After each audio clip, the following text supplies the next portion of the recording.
Welcome children, take out your real English book. Part 7, Chapter 6, David Begins a New Life. Part 1. This story is taken from the novel David Copperfield by Charles Dickens. The novel David Copperfield by Charles Dickens tells the story of David from childhood to maturity. The novel David Copperfield, written by Charles Dickens, it tells us about the story of David from childhood to maturity. David was born in England about 1820. David, he was a mere boy. He was born in England about in the year 1820. His father had died before he was born. Before his birth, his father died. 7 years later, his mother married Mr. Edward Mercer. After 7 years, his mother married Mr. Edward Mercer. David dislikes his stepfather, who mistreats him for not doing well in his study. Now, David, he dislikes his stepfather, and because always his father used to mistreat him because he was not at all good in his studies. Once, while he is being thrashed, David bites Mr. Mercer. Now, once what happened? He was thrashed, he was given a slap. David bites Mr. Mercer. David is sent to a boarding school called Salem House. Now, David, he was sent to a boarding school. The boarding school name was Salem House, which has a ruthless headmaster, Mr. Creakle. Now, that boarding school, what it had? It had a ruthless headmaster called Mr. Creakle. David's mother dies while he is at Salem House and he returns. So, David's mother, what happened? David's mother died when he was at Salem House and then he returns back home. Mr. Murdstone sent David to work in a factory in London. Now, Mr. Murdstone, what he does? He sent David to work in a factory in London. David's landlord in London, Mr. McCarver, goes bankrupt and is imprisoned. Now, David's landlord, who lives in London, Mr. McCarver, he goes bankrupt and then he was imprisoned. David decides to run away. Now, David, what he decides? He decides that he will flee. David's only relative who can help him is his aunt Betsy, who lives in Dover. Now, David had only relative who can help David was his aunt Miss Betsy, and she lives in Dover. He walks all the way from London to Dover. Now, David walks all the way from London to Dover. Now, let's begin the story. My journey to Dover was very difficult one. Now, David's journey to Dover, it was very difficult one. I was robbed almost as soon and had left as I had left the house. Now, on the way, he was almost robbed after leaving the house. I had no place to sleep. At times, I slept at haystacks that laid in deserted barns. Now, he had no place. As he had left the house, he had nothing. He became penniless. He had no place to sleep, and sometimes he used to sleep on the haystack, which was lying deserted on the deserted barns. I encountered dangers of all kinds. He had met all types of dangers. I got a 6-mile ride in a cart and walked the rest of the way to my aunt Miss Bessie's house. Now, he had taken 6-mile ride in a cart, and after that he had walked the rest way. He had walked to his aunt Miss Bessie's house. My shoes were in an awful condition and my cap were frayed and battered. Now, Davy's shoe, it was in a very petty condition, old and damaged condition. Oh, cap, it was frayed. It was frayed and was fully battered. That was fully old and battered condition. His shoes were also in a very petty condition. I looked miserable in my clothes, and he was looking too miserable in his clothes that had turned and soiled with heat, dew and gases. Because clothes, he was looking in a miserable condition, and because his clothes were soiled, it was full with the heat, dew, grasses, etc. While reaching for Aunt Bessie's in the house in Dover, I met her handmaid. Now, when he reached Aunt Bessie's house, he was a house in Dover. First, he met her handmaid. She led me to the house where I was destined to find refuge and care. Now, the maid took her to the house, and where he was destined to find where his aunt had refused to give him shelter. As I entered the garden gate, I saw a bespectacled, perplexed-looking gentleman looking at me from an upstairs window. Now, when he entered the garden gate, David found a man wearing spectacles. He was looking very confused and he was looking very anxious-looking gentleman. And he was looking at David from the upstairs window. Simultaneously, a lady appeared at the door. Then what happened? One lady appeared at the door. Instantly, I knew that she was Miss Bessie because she walked out of her house just the way my mother had described her usual way of entering ours at Blunderstone. Now, instantly what happened? Now, David could guess that it was only his aunt, Miss Bestie, because the way of walking he could realize because his mother, David's mother, had already described the way she walks at the Blunderstone. Looking at me, she shouted, "Go away, no boys here." Now, when aunt found David, she shouted, "Go away," means she doesn't want to keep David. So she said, "Go away, no boys here." "If you please, ma'am," I pleaded. Now David pleaded, "If you please, ma'am." She stared at me, wondering who I was. Now the lady, that means Miss Bestie, she looked at her. She was very much surprised that who was David, because she couldn't recognize. "If you please, aunt, I am your nephew," I repeated softly. Now David softly repeated, "If you please, aunt, I am your nephew." That he was, David requested softly that if you please, because David was her nephew, and he repeated very softly. Aunt Bessie's reaction was one of great alarm. Now Aunt Bessie's reaction, it was just alarming. She staggered back and sat right in the garden path. What happened? She walked unsteadily and sat right in the garden path.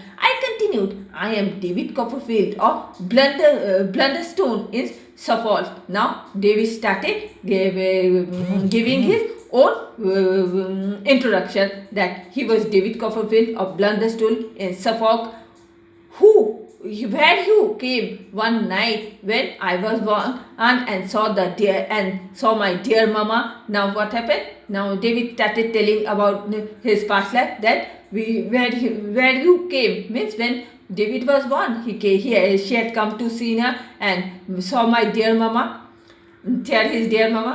"I have been very unhappy since she died." Now telling that since David started saying that since his mother had died, and he is very much unhappy. "I have been humiliated, taught nothing," saying that, and that David was humiliated. That means he was made to feel ashamed, and he had taught nothing and put to heavy work, and he had to work. Heavy work he had to do. "I had no choice but to run away to you." Now David started saying that he had no other option, so he had to run away to you. "I was telling my aunt before my journey when all at once I broke into tears." Now when David was saying all his stories to aunt, what happened? And suddenly David started crying.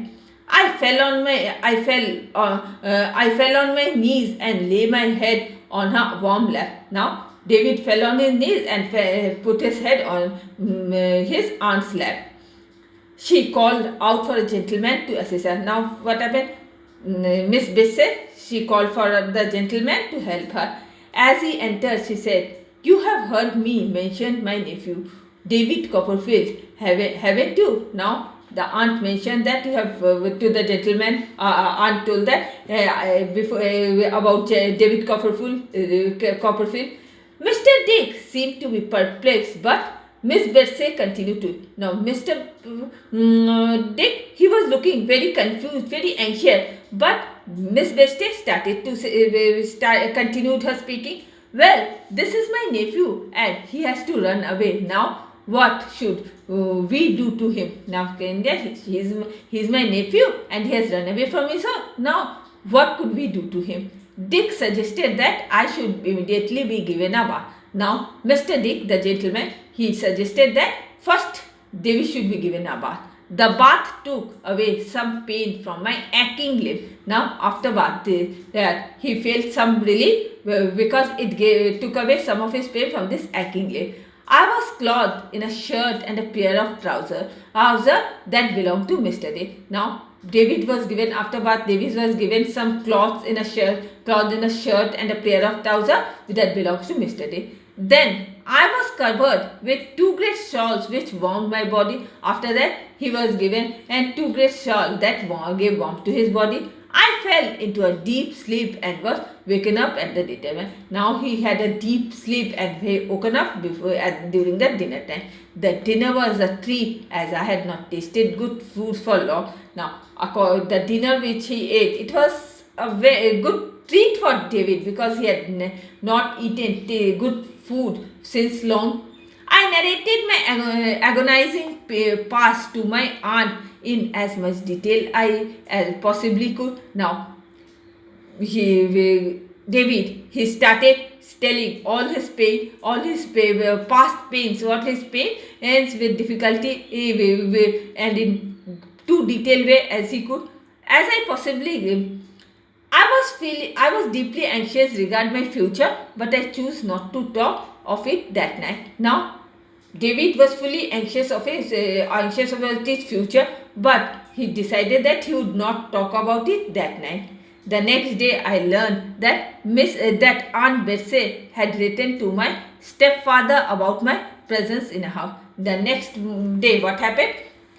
David came to know that Aunt Betsy had written to his stepfather about that he was present in his house. The very thought of my stepfather tracing me and taking me back was agonizing. Now, this thought that his stepfather will come, trace him out, and then take him back, it made him too upset.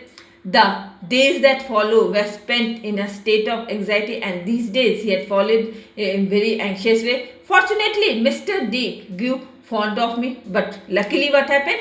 Mr. D